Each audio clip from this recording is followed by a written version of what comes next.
ginagawa. Tayo po ay magpatuloy sa ating pag-aaral sa Isaiah 62. Ito po ay huling 3 talata ng kabanatang ito na tumutukoy po sa pagdating ng Panginoong Hesus, no? Yan, bago tayo po magsimula, tayo po muna ay sama-samang manalangin. Samahan niyo po ako. Panginoon, dakilat biyayaan, ang kalakasan, buhay, karunungan, at kaligtasan, Panginoon, sa aming biyahe, pauwi. Dito ay sama-sama kaming mag-aral ngayong gabi at ikaw po ang aming maitaas at papurihan. Sa ilaman po ang lahat ng purit parangal, Panginoon, ikaw ang patuloy na manguna sa amin. In Jesus' name, Amen. Yan, magandang gabi, Pastor Michael, yan, from Mindoro, at siyempre si Pastor Nanding from Laguna, no? Layo ni Pastor Nanding. Yan, so tayo po ay magpatuloy sa ating talakayan sa chapter 62 ng Isaiah at sa huling 3 talata, no? Bago tayo mag-proceed bukas sa bagong kabanata ay tatalakayin natin ang pagdalaw o pagpunta o pagdating ng Panginoong Hesus, no? Na ito nga po ay isang daan na inihanda para sa pagdating ng Panginoon at ang Mesiyas nga po ay darating sa Zion. So, i-recap po natin after natin matapos ang ika-12 talata at tayo po ay babalikan lang natin konti yung kagabing na pag-aralan. So, ang kagabi nga po na pag-aralan natin ay tumutukoy sa panunumpa ng Panginoon sa kanyang pangako. Sa verse 8, sinabi dito, sumumpa si Yahweh at gagawin niya iyon sa pamamagitan ng kanyang kapangyarihan. Hindi na ibibigay ang inyong ani upang kainin ng mga kaaway, hindi rin makakainom ang mga dayuhan sa alak na iyong pinaghirapan. At sa verse 9, kayong nagpagod at nagpakahirap, nagtanim, nag-ani, ang siyang makikinabang at magpupuri kay Yahweh. Kayong lahat, kayong nag-alaga at nagpakahirap sa mga ubasan. Kayo ang iinom ng alak sa mga bulwagan ng aking templo. Siyempre, alam natin po ang tinutukoy nito, no? Yung mga sinimulan, pinaghirapan at na haanihin ng mga magtatanim, no? Ng mga Israelita na tumutukoy nga po sa seguridad na ibinibigay ng Panginoon mula sa mga kaaway, no? At dito nga tumutukoy nga ito sa pagnanakaw, sa pagkuha ng kanilang mga pananim, sa kanilang mga ani na imbes na sa kanila ay imbes na sila ang nakikinabang ay ito ay sa iba napupunta, no? Subalit dito, ito ay nagpahayag nga po ng mapangyariang paalaala ng katapatan at paglalaan ng Diyos o provision niya sa kanyang bayan na hindi na mangyayari yung tulad nung nakalipas na panahon na sila nga po ay nakukuhaan ng mga ani. Ito ay nagpapatibay ng katangian ng Panginoon bilang tapat at tumutupad sa kanyang pangako. Dito sa talatang ito ay nagsalita nga po ang propeta Isaiah para sa Diyos na nagbibigay katiyakan na ang mga bunga ng kanilang paggawa ay magdadala sa kanila ng kasiyahan at dito ay mapapapurihan nila ang Panginoon. Yan, so ito'y tumutukoy sa mas malalim na simbolikong paraan o sa mas malalim na pagtukoy sa pagbibigay katiyakan ng Diyos sa kanyang bayan na kanilang mga pinaghirapan ay kanilang makukuha at mapapakinabangan at yung hindi na mapupunta, no, yung kanilang pinaghirapan sa iba kundi sila mismo ang kakain at iinom nito sa bulong Panginoon. So, pangako ng Panginoon na isang matibay at hindi mapuputol o so itong ang 2 talata nga pong ito ay nagsisilbing pinagmumulan ng pampatibay loob para sa mga Israelita na nahaharap nga po sa mahihirap na sitwasyon Kaya dito tinitiyak ng Panginoon na ang mensaheng ito ay magbibigay ng pag-asa at motivation para sa mga sa kanyang bayan. At ito ay siyempre yung patuloy na magtiwala sa kabutihan at soberanya ng Diyos, no? So, ang sarap balik-balikan ng mga napag-aaralan natin dito sa Isaiah. Pero ngayon muna ay atin munang simulan ang verse 10, no? Tayo po ay nasa huling tatlong talata ng Isaiah 62. Sinabi dito, pumasok kayo at dumaan sa mga pintuan. Gumawa kayo ng daan para sa ating kababayang nagsisanda kayo ng malawak na lansangan. Alisan ninyo ito ng mga bato. Maglagay kayo ng mga tanda upang malaman ng... So, yun nga po, no, ulitin ko po, no, medyo dito po kasi ako sa taas. Yan, pumasok kayo at dumaan sa mga pintuan. Gumawa kayo ng daan para sa ating kababayang nagsisibalik. Maganda kayo ng malawak na lansangan. Alisan ninyo ito ng mga bato, maglagay kayo ng mga tanda upang malaman ng mga bansa. So, ang talata ay tumutukoy sa isang panawagan, no? Sa isang makahulang panawagan upang yun nga po, no, maghanda para sa pagbabalik ng bayan ng Diyos mula dun sa pagkatapon o dun sa pagkabihag. At ito nga po ay naghihimok na dumaan sa mga pintuang daan or maghanda para sa pagdating ng Panginoon. So binibigyan din ito ang mga imahe at simbolismo na naghahatid ng mensahe ng kahandaan, pag-asam at pangangailangan para sa spiritual na paghanda. So alam naman natin na sila ay mula doon sa pagkatapos, sa pagkabihag sa Babylonia, ay sila ay ibabalik ng Panginoon, papalayain sila at sila ay dadalhin muli sa kanilang bayan, no? Sa kanilang lupain sa Zion o sa Jerusalem. Ito ay may utos, no? Ang unang utos sa talatang ito ay pumasok kayo at dumaan sa mga pintuan. Ano ibig sabihin nito? Ito ay maaaring bigyang kahulugan bilang isang panawagan sa mga tao na pumasok sa lungsod ng Diyos upang lumapit sa presensya ng Panginoon. No? Saan ka naman pupunta? Siyempre, doon ka pupunta sa ipinag-uutos ng Panginoon o doon sa direksyon patungo sa Panginoon. No? Ito ay pwedeng tumutukoy sa mga gawain o sa mga pagsunod sa kalooban ng Diyos. Ang mga pintuang bayang ito noong sinaunang panahon, ang mga pintuang bayan ito ng isang lungsod ay may lugar kung saan tinatalakay ang mahalagang bagay. Ano itong mga mahalagang bagay? So ito ay ginagawa ang mga legal na desisyon kung saan nagtitipon ang mga matatanda ng lungsod. No? Kaya ang utos na ito ay maaari ding maunawaan bilang isang paanyaya para sa mga tao na pumasok sa presensya ng Diyos at tumanggap ng kanyang patnubay at karunungan. Ano yung tinutukoy din dito? Siyempre, yung templo o yung kung saan ay pwedeng tanggapin o pwedeng nilang kilalanin or pwedeng nilang sambahin ang Panginoon. So, nandito rin yung utos na gumawa kayo ng daan para sa ating kababayan nagsisibalik. So, yun nga, no, tumutukoy nga ito sa mga taong mga nabihag na babalik at siyempre yung mga iba pang babalik mula sa ibang lugar na maaaring maunawaan bilang isang panawagan upang gawing makinis at tuwid ang landas para sa mga tao, no? Walang sagabal, walang harang o anumang hadlang upang alisin ang lahat ng mga balakid at hadlang na ito nga po yung nagkukos ng paglapit naging hadlang sa paglapit ng mga tao sa Diyos. So, ano ba itong mga to? Siyempre, mga kasalanan, yung pwedeng ito'y tumutukoy din sa mga saloobin o mga hindi na ilalabas na burden o baggages sa puso ng tao. Ito ay nagpapaalala sa mga salita ni Juan Bautista sa bagong tipan, no? Diba sabi niya, ihanda nyo ang daan. Ito ay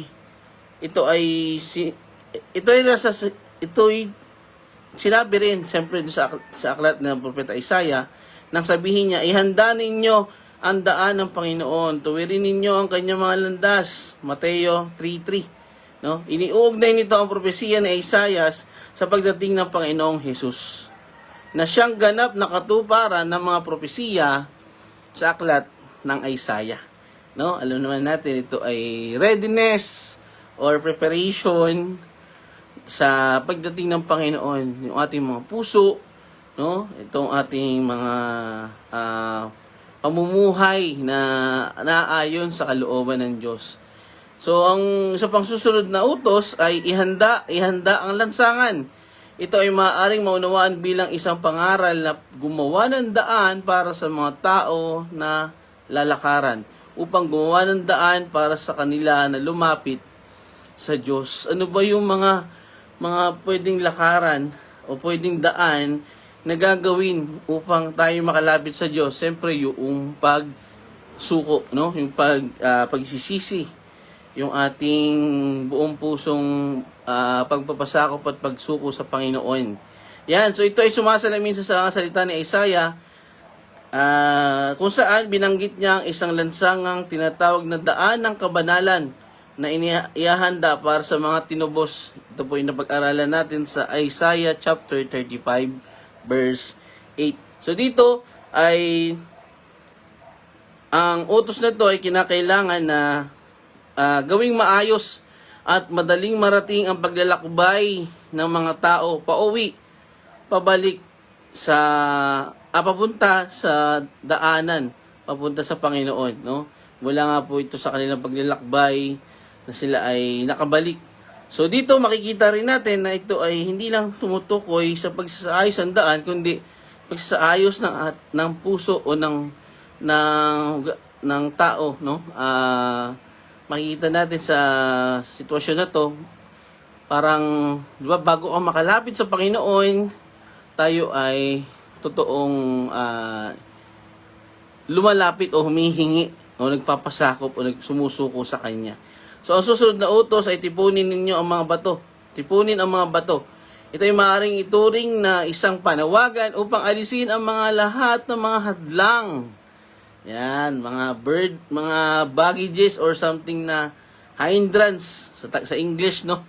At balakid na hahadlang sa mga tao sa paglapit sa Diyos. Siyempre, ito ay usually, ang pangunahin dito ay yung kasalanan, no? So ito ay maaari ding maunawaan sa spiritual na kahulugan bilang isang panawagan sa pagsisisi at pag-aalis ng anumang bagay na naghihiwalay sa mga tao mula sa Diyos. So alam naman natin kung ano yung naging pagitan, no? Yung spiritual, biblical at practical, alam natin kung ano yung tinutukoy dito. Siyempre yung biblical ay yung pagbabalik na relasyon, no? Yung sa practical naman, siyempre yung paghingi ng kapatawaran. Yan. So mahalagang bagay, no, na maunawaan na ang anumang bagay na naghihiwalay sa mga tao ay dapat ayusin at alisin sa bahaging ito. Yan. Ganun din sa atin hanggang sa buhay natin ngayon, no. Sa mga kakilala natin na may mga patuloy na sitwasyon na hindi pa nauunawaan ang mga bagay na ito. So, kailangan natin tayo mismo ang maghatid sa ating mga mahal sa buhay itong paalala na to. So, uli ang talata ay nagtatapos sa utos na magtaas ng watawat para sa mga tao. So, magtaas ng watawat, ito ay sa pamantayan sa mga bansa na nagpapahiwatig ito ng paggawa ng isang malinaw na hudyat o tanda ng pagsasama-sama. No? Sama-sama ng mga tao na nagpapakita ng gawain ng pagpapanumbalik ng Diyos o pagdating ng Diyos sa mundo, sa lupa. Dito makikita rin natin na ito ay sa isinaunang panahon, ang watawat ay bandila na itinatas bilang isang lugar ng isang hukbo. Dito ay maaaring ituring na isang panawagan upang itaas ang watawat ng katotohanan at katwiran upang pamunuan ang mga tao sa landas na katwiran at tipunin sila sa ilalim ng presensya o sa watawat ng Diyos, no? Ano nga ba yung universal, muta ko yung word eh. Basta yung pagsasama-sama nila, no? Ito ay tumutukoy sa pagkakaisa o pagtitipon-tipon ng mga tao under the presence of the Lord, no? So, sa tema ng talatang ito ay tumutukoy sa paghahanda, pag-asam at spiritual na kahandaan. Ito ay isang panawagan sa mga tao na maghanda para sa pagdating ng Panginoon, alisin ang lahat ng hadlang at balakid na lumakad sa landas ng katwiran. Yun yung ito yung related na sa preaching ko kahapon na yun nga, no, tayo ay lumakad sa katwiran na nasa atin na, no? Tayo ay in the new identity, tayo ay namumuhay dahil ang likas na katangian ng Diyos ay pagiging makatwiran. Yan, so mga larawan na isang matagumpay na posisyon na mga tarangkahan na inihagis ng malapad na ang langalandas ay inilinis at tinanggal ang mga hadlang at ang watawat ay itinaas na mataas bilang ito ay pagpapatibay na sa plano ng Diyos sa pagbabalik ng mga tao sa Jerusalem. So ito ay talata, no, sa bilang konklusyon ng talatang ito ay isang makapangyarihan at nakapagpapasiglang talata na mayaman sa imahe at simbolismo. Again, ang talata ay may dalang mensahe ng pag-asa at ginhawa dahil nangangako ito na ang Panginoon ay darating at titipunin, pagsasama-samahin ang kanyang mga tao sa kanyang sarili, no? The whole the universal or ang pangkalahatang pagsasama-sama ng mga tao sa pagdating ng Diyos. Again, ito ay isang simbolismo na binabanggit nito ang pananabik ng mga kaluluwa ng tao para sa pakipag-ugnayan at pakipag-isa sa Diyos. At ito ay isang panawagan para sa espiritual na kahandaan at paghahanda. At itinuturo rin ito ang pagdating ni Jesucristo na siyang ganap na katuparan ng mga propesiya ni Isaiah. Ang talata ito ay isang walang kupas na palaala sa lahat ng tao na ihanda ang kanilang mga puso para sa pagdating ng Panginoon at lumakad sa landas ng katwiran. Magandang gabi, siyempre, Pastor Dom at Sister Irene. Yan. So, ngayon ko lang napansin. So, ngayon lang lumabas eh. So, magandang gabi po sa lahat ng mga kasama ko sa online. Ito po ay isang palaala para sa bayan ng Diyos, no? Na inihahayag ng propeta Isaias na sila ay dumaan sa daanan ng Diyos, sila ay gumawa ng daan para sa mga kababayang bumabalik at maghanda ng malawak na lansangan at alisin ang mga hadlang, no? Siyempre ito yung sa pagbibigay o pagbabahagi ng ebanghelyo. Yan. So wag natin kakalimutan na ito ay isang mahalagang mabanggit o maipahayag natin bilang mga mananampalataya sa ating mga kapatid sa panahon ngayon. So sa verse 11, sinabi dito, no, yung huling parirala, maglagay kayo ng mga tanda upang malaman ng mga bansa, no? Ito yung sa verse 10, para daw na si Yahweh ay nagpapahayag sa buong lupa. Sabihin mo sa mga taga-Sayon, narito, dumarating na ang inyong tagapagligtas. Dala niya ang gantimpala sa mga hinirang or yung reward, no? Yung reward sa mga nagtrabaho o tumugon o tumupad sa kanyang mga utos. So ito ay isang propesiya na nagpapahayag na ang Panginoon ay nagsasalita tungkol sa kaligtasan sa lahat sa buong mundo. Ito ay nagsasabi na ang anak ng Sayon o ang Panginoon o ang Jerusalem o ang kanyang bayan ay kanyang ililigtas dahil sa pagdating ng Panginoong Hesus. nagdadala ng parehong gantimpala at kabayaran para sa kanyang gawain. Again, ito ay isang pahayag o pinapahayag ng talata na ito ang isang pag-asa, kaligtasan at pagpanumbalik na ipinangako ng Diyos sa kanyang bayan.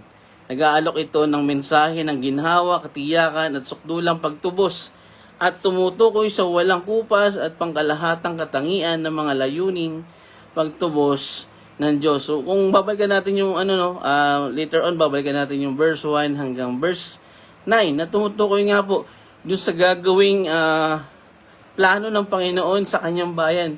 No? Sinabi doon na manalangin, hindi siya titigil hangga't hindi niya nagagawa yung kanyang plano, no, para sa kanyang bayan. At ito nga po yun, no, binabanggit dito na yung layunin at napantubos ng Diyos ay kanyang tutugunan, tutuparin ang kanyang pangako. Ito ay sumasalamin sa walang hanggang pag-asa at pananampalataya na bahagi ng pangalahatang tema at mensahe sa aklat ng Isaiah. Ang talatang ito ay patuloy na nagbibigay inspirasyon at nagpapasigla sa mga mananampalataya sa lahat ng panahon gamit ang mensahe nito ng walang hanggang pag-ibig at katapatan ng Diyos. So kaya po tayo, no, yung ebanghelyo, no, malaking bagay po na ito ay marinig ng ating mga kapatid, ng ating mga kaibigan, ng iba pang mga tao na nagpapahayag po ng tunay na sukdulang pag-ibig ng Panginoon sa sangkatauhan. Ito ay isang pangkalahatang proklamasyon, no, ng Panginoon na hindi lamang para sa Israel kundi para din sa mga nasa dulo, no, sa mga ibang lugar na nagpapahiwatig ito ng kaligtasan mula sa Panginoon. So ang talatang ito ay pagpapatuloy mula sa talata 10. Sa huling utos na talatang 10, binanggit ni Propeta Isaiah na maglagay kayo ng mga tanda upang malaman ng mga bansa, no, na si Yahweh ay nagpapahayag sa buong lupa. Ito ay nagpapahayag na si Yahweh ay nangungusap sa mga tao at nag-iiwan ng mensahe hinggil sa kanyang plano sa bayan na kanyang pinili. Ano nga ba yun? Siyempre, yun nga pong tutuparin niyang binitawang salita, no? Ibig sabihin yung kaligtasan, yung pagliligtas na gagawin niya sa pamamagitan ng Panginoong Jesus. Ang sumusunod na bahagi ay nagpapahayag ng sabihin mo sa mga taga-Sayon, narito, dumarating na ang inyong tagapagligtas. Ito ay nagpapahiwatig na ang mensaheng ipinapadala ay hindi lamang para sa isang partikular na panahon. Hindi lamang noong panahon ng propeta Isaiah, o hindi lamang sa partikular na lugar na tumutukoy lamang sa Israel, kundi para sa lahat ng tao, sa lahat ng susunod pang mga panahon. So, hanggang sa kalukuyan, hanggang sa mga susunod pang panahon na darating. So, binibigyan din nito ang otoridad at pagiging pandaigdigan ng mensaheng ipinapahayag ng Panginoon sa kanyang bayan. Sa huli, makikita po natin dito na sa talata ay pinapahayag ang pangako ng gantimpala na ginhawa sa panunumbalik ng bayan ng Israel. Ang isa sa mga pangunahing tema ng talatang ito ay ang pangako ng kaligtasan. Yan, no? Yung pangako, yung andarating ang proklamasyon o deklarasyon ng Panginoon na pagliligtas sa pamamagitan ng Mesaya. Ito ay tumutukoy din sa pagtubos na gagawin ng Panginoong Hesus. Pinapahayag dito ang mensahe na hindi pinabayaan ng Diyos kailanman ang kanyang bayan, no? Na siyang aktibong kumikilos, na siyang aktibong gumagawa ng lahat ng bagay upang maisakatuparan ang kanilang kaligtasan. Grabe, no? Imagine niyo po 'yon sa isang analogy na yung isang ama na nainis sa kanyang anak, na patuloy na sinusuway siya at nagtuloy-tuloy, tinalikuran, no? Hindi pinakinggan, kumbaga binaliwala. Pero itong amang ito ay patuloy na naghintay, no? Naghintay ng tamang panahon, hinayaan niyang masaktan, mahirapan yung kanyang anak.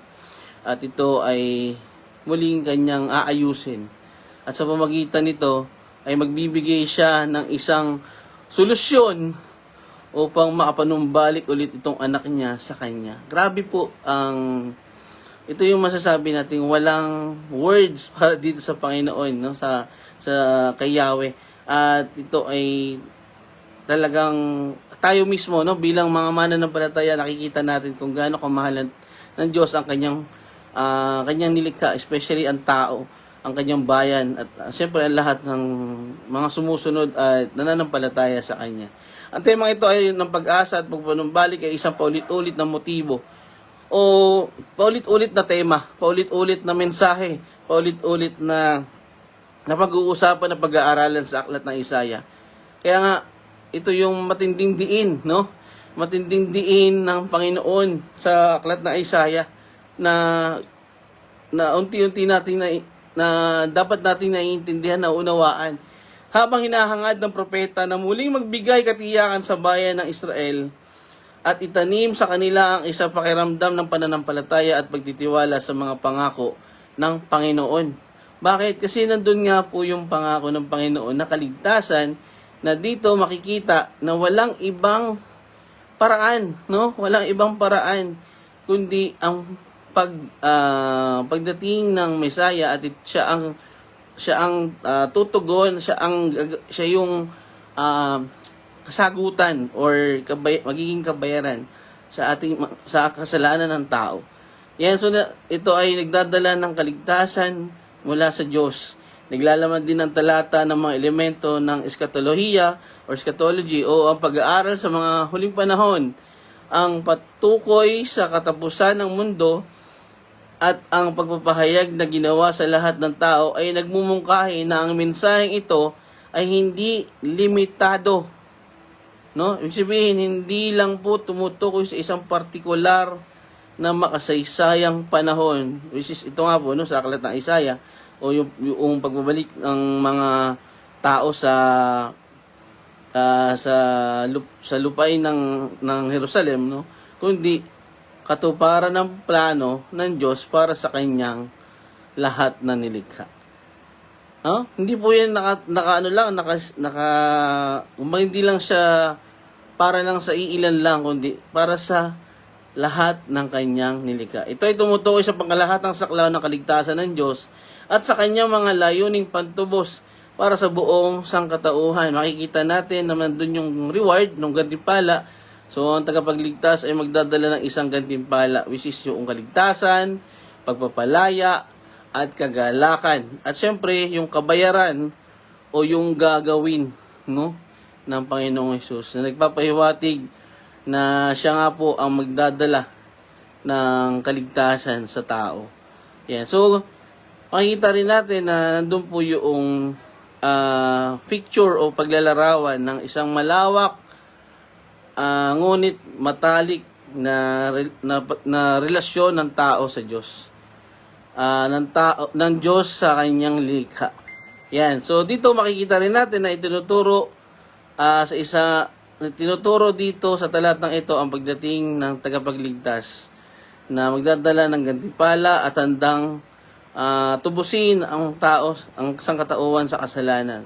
Ito ay tinatawag tayo bilang ng mga mananampalataya na tayo ay patuloy na lumakad sa katwiran at hindi matinag na pag-asa sa tiyak na pangako ng Panginoong Hesus, na sa kanyang dadaanan ay tayo ay kanyang makakasama. So dito ang simbolikong paraan ng imahe ay kaligtasan na dumarating sa mga taga-Sayon. At dito ay naglalarawan ng sukdulang kaligtasan na matatagpuan sa Panginoong Hesus. Ang ating tagapagligtas at manunubos ang ating tagapagligtas at manunubos.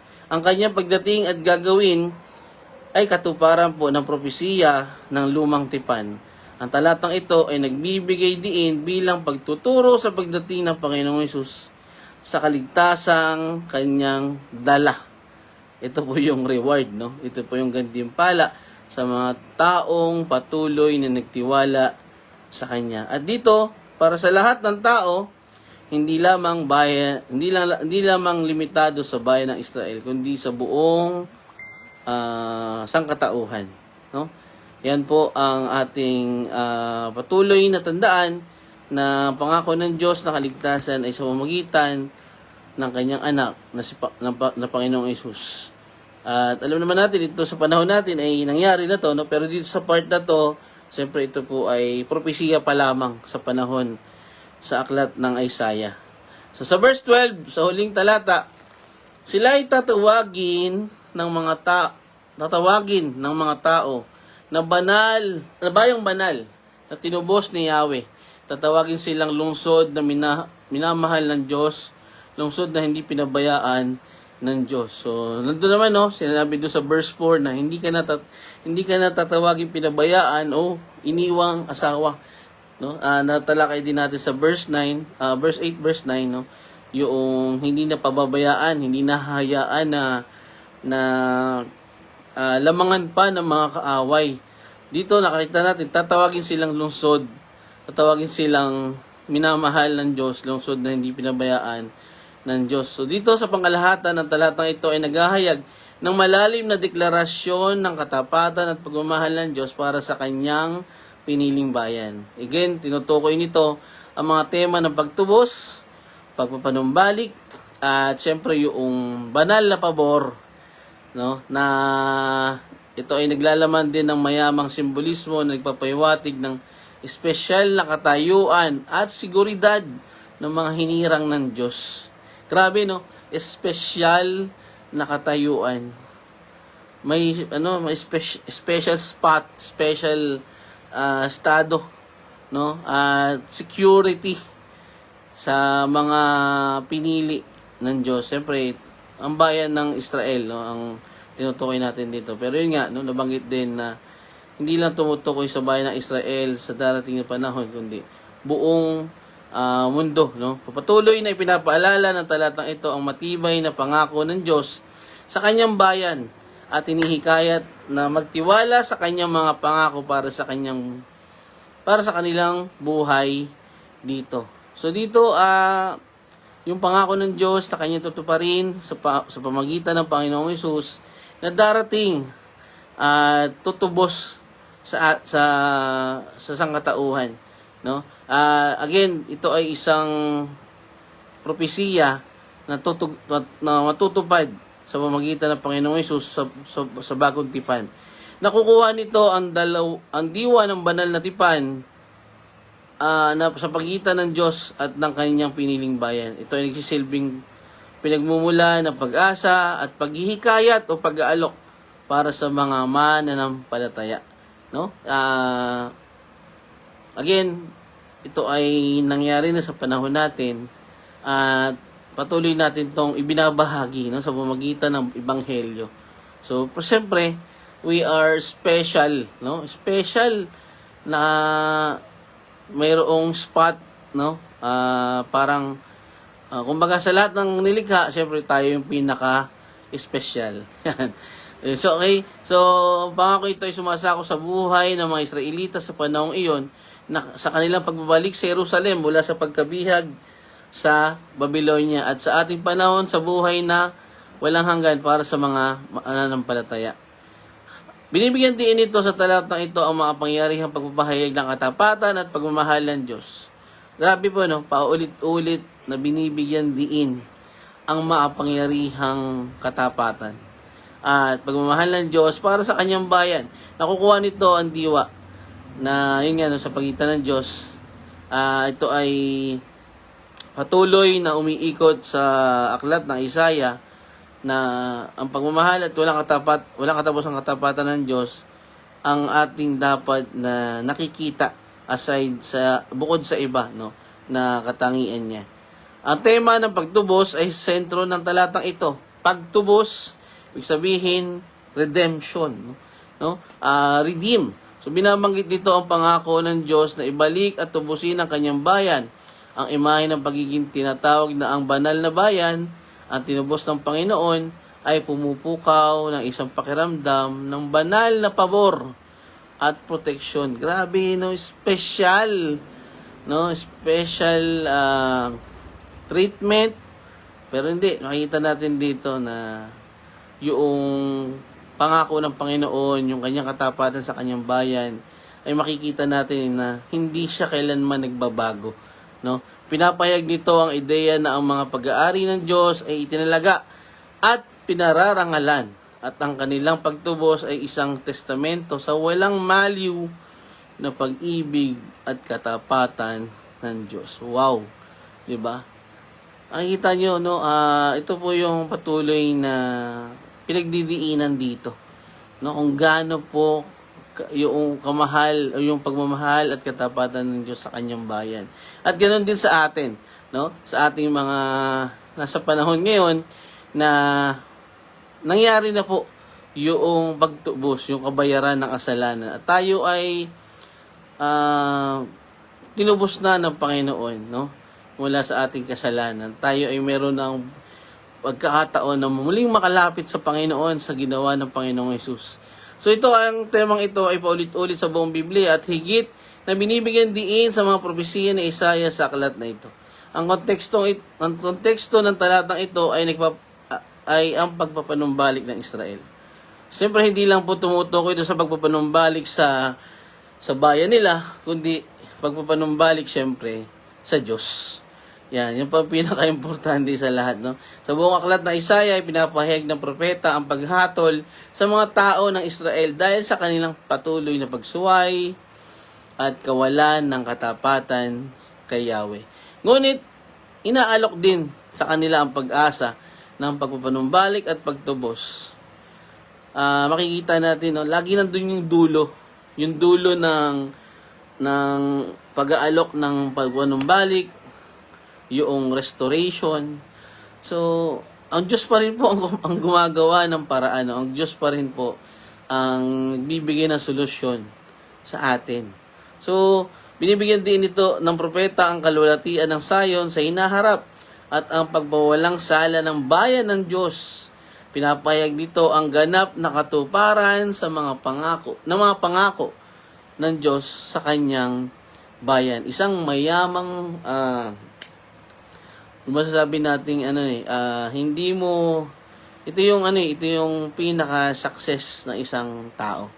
Isang mananampalataya, no? Yung makatanggap ng kaligtasan, no? At isang masarap na pag-usapan yung bakit gusto mo maligtas dahil gusto rin ng Diyos na maligtas tayo. At yun nga po, no, upang makasama natin siya. So, mayaman at malalim ang simbolismo sa talatang ito. Ang pagtatalaga sa bayan ng Diyos bilang ang banal na bayan, ang tinubos ng Panginoon ay sumisimbolo sa kanilang espesyal na katayuan, no? From the word special, pinili at relasyon sa Diyos, no? Ito yung covenant na talagang walang makakaputol, no? Pinapahayag nito ang ideya na sila ay tinalaga para sa mga layunin ng Diyos at sila ang mga bagay na nagsisilbing layunin ng kanyang nagliligtas na pag-ibig. Siyempre, sa panahon natin, although ito ay tumutukoy po sa mga Israelita, no? Pero yun nga po, no? Bilang mga pinili o mga piling lingkod o mga lingkod ng Panginoon, tayo ay meron ding layunin, no? Ipahayag ang Banghelyo na siyempre gusto rin natin na maligtas yung ating mga makasama rin ng Panginoon, yung mga kanyang mga nilikha. Yan, siyempre yung ating mga mahal sa buhay. Ang imahe ng pagiging hinahanap at isang lungsod na hindi pinabayaan ay lalo nagbibigay diin sa pangako ng Diyos. No? Hindi pinabayaan. Hinahanap, ibig sabihin, nandun yung attachment, nandun yung love, nandun yung gustong makasama. No, kaya nga hinahanap, ba't mo hinahanap yung Ba't lagi mo hinahanap? Di ba gusto mo makita, gusto mo makasama, gusto mo makapiling. And yun po yung sinasabi dito na nagbibigay diin sa pangako ng Diyos sa kanyang bayan na inilalarawan bilang mahalaga. Mahalaga inilarawan sila bilang mahalaga sa kanyang paningin na tumutukoy sa isang malalim na relasyon ng Panginoon sa kanyang bayan. At sa atin, no, dito sa ating kasalukuyang panahon, alam natin na we are children of God, na gusto niya na tayo ay mapabuti, na tayo ay mamuhay sa kanyang direksyon, no? So, again, ito ay hinahanap, ang katagang ito ay nagpapahiwatig na ang Diyos ay aktibong hinahanap at gustong makasama ang kanyang mga tao na ang sayon ay hindi niya pinababayaan. Bagkus ay ninanais at pinangangalagaan sila ng Diyos. Ito ay nagsisilbing isang direktang pagkabaliktad na sitwasyon, no? Na nakaraang nakatiwangwang, pero ngayon nangangako ang Diyos na hindi muling pababayaan ng kanyang bayan. Grabe. Yung mula pagkalaya hanggang sa gagawin ng Panginoong kaligtasan sa kanila at sa atin, no, na patuloy na lumalakad sa katwiran ng Panginoon. Again, bukod pa rito, ang simbolismo ng isang lungsod na hindi pinabayaan ay nagdadala ng isang makapangyarihang mensahe ng banal na proteksyon at provision. Sa sinaunang mundo, ang isang lungsod na pinabayaan ay mahina sa mga pag-atake ng kaaway at walang kasaganahan.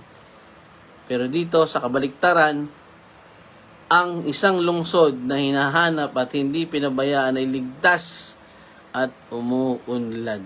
Nakita natin yung difference, no? So, ang paglalarawang ito ay nagpapahiwatig ng ideya na ang bayan ng Diyos ay nasa ilalim ng kanyang pangangalaga at ligtas mula sa kapahamakan, habang binabantayan niya sila at tinutupad ang kanyang mga pangako sa kanila. Again, sinabi sa mga naunang talata na hindi ako titigil, no? Hindi ako mananahimik, hindi ako magpapahinga hanggat hindi ko natutupad ang pangako ko sa aking bayan. Sa pagtatapos po ng Kabanatang 62, ito ay nagsisilbing isang makapangyarihang paalaala ng katapatan ng Diyos at ng kanyang pagnanais na ibalik at tubusin ang kanyang bayan. Binibigyan din ito ang tema ng pag-asa, pagbabago at banal na pangako na hinihikayat ang mga mananampalataya na magtiwala sa mga pangako ng Diyos. Na hinihikayat tayo na manatiling magtiwala sa Panginoon at aktibong lumahok at aktibong makisama, sumali sa mga panalangin at pamamagitan para sa kanilang mga komunidad. Sa huli, tinuturo ng kabanatang ito ang isang hinaharap kung saan ang kalulatian ng Diyos ay nahayag at ang kanyang bayan ay kinikilala at pinaparangalan sa mga bansa. Sa kabila nito, sa dulo nito, ang kadakilaan at kalulatian ng Panginoon ang ating tinataas, no? Ang ating kinikilala. Sa pagtatapos ng kabanata, nangangako na ang tagapagligtas ay darating dala ang kanyang gantimpala na nagtitiyak sa katuparan ng mga pangako ng Diyos sa kanyang sa kanyang lingkod, sa kanyang bayan. Again, ang kabanata 62 ay isang kabanata na punong-puno ng pangako, punong-puno ng pag-asa. Nagpanumbalik kalulatian ng Jerusalem, kabilang sa mga pangunahing talata ang gagawin ng Panginoong hindi siya titigil hanggat hindi niya natagawa ang kanyang pangako. Makita natin na dito nga po yung pagpanumbalik ng katwiran, pagpapanumbalik at katwiran, isang bagong pagkakakilanlan or new identity, bagong pangalan, nandun yung banal na pangako, yung pagbabantay, no, na panalangin na walang katapusan hanggang sa dumating na magawa ng Diyos ang kanyang pangako.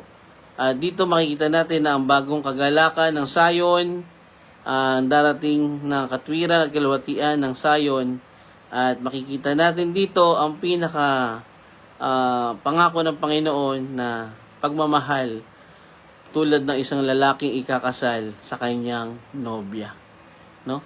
Pagkasabik ng Panginoon sa kanyang bayan, sa kanyang gagawin, sa kanyang pangakong kaligtasan sa kanyang bayan at sa lahat ng mga tao na patuloy na magtitiwala at mananampalataya sa kanya. Ang Kabanata 62 ay isang mensahe para sa lahat ng mga mag-aaral ngayon, ng mga mananampalataya ngayon, na tayo patuloy na magtiwala at manampalataya dahil ay patuloy na inaalok ng Diyos para sa mga taong patuloy na hindi nakakaano tawag dito, yung wala pa sa Panginoon, hindi pa totally naunawaan ang mensahe ng Panginoon. So again, ang pagdating ng Panginoon to 12 na darating ang Mesaya sa Zion upang tubusin ang kanyang bayan. Ng pangako ng Diyos mula pa noon sa Isaiah na matutupad sa bagong tipan sa pamamagitan ng Panginoong Jesus. Yan po mga kapatid, diyan po natin natatapos ang ating chapter 62 at sana po ay marami tayong natutunan at naunawaan sa mga mensahe ng mga talata. 12 talata na pwede nating balik-balikan po, no? Meron po tayong Facebook page at YouTube, no? Touching Life Christian Church na pwede natin balikan yung mga nakalipas na pag-aaral. Or kung may tanong kayo, direktan nyo na lang po, no? I-PM sa akin or kay Pastor Dom. So, yan po mga kapatid. Bukas po tayo sa panibagong kabanata, ang Kabanata 63. At 4 na kabanata na lang tayo po ay matatapos na sa Isaiah, no? Hindi po natin kailangang madaliin, no? Pero talagang napakadami nating matututunan. At yun po yung biyaya ng Panginoon sa atin na mas lalo natin siyang makilala at maunawaan natin yung pinapagawa niya sa atin. So tayo po ay magsama-samang manalangin bago tayo matapos. Panginoon at dakila sa lahat, salamat po sa patuloy na gabay, biyaya ng karunungan, biyaya na patuloy namin ikaw nakikilala, patuloy namin nakikita ang iyong pamamaraan, Panginoon, ang iyong pangako na iyong natupad sa iyong bayan at ganoon din sa lahat, sa lahat ng tao. Lord, dalangin ko po ang mga kapatid na kasama ko ngayong gabi ay sabay-sabay kaming naunawaan at natutunan namin ang iyong mga pangako, ang iyong mga salita, na ang pangako mo kailanman ay matutupad at iyong tutugunan. Maraming salamat, Lord, sa patuloy na gabay, kalakasan sa aming church, sa Touching Lives, sa aming mga pastor, sa aming mga kapatid. Patuloy niyo kami samahan sa gabing ito sa aming pagpupahinga. At kayo po ang patuloy namin maitaas, lalo na sa gawain ito. Sa iyo lamang po ang lahat ng papulit parangal. In Jesus' name, Amen. Maraming salamat po, Pastor Dom, Brother Edgar, Pastor Nanding, Sister Irie, at sa lahat po, Pastor Michael. Sa lahat po na naka-join, pwede nyo pong balikan yung ating talakayan at pwede nyo rin po akong i-message at si Pastor Dom. So maraming salamat po. Sa Diyos lang papulit parangal. Maraming salamat. God bless po.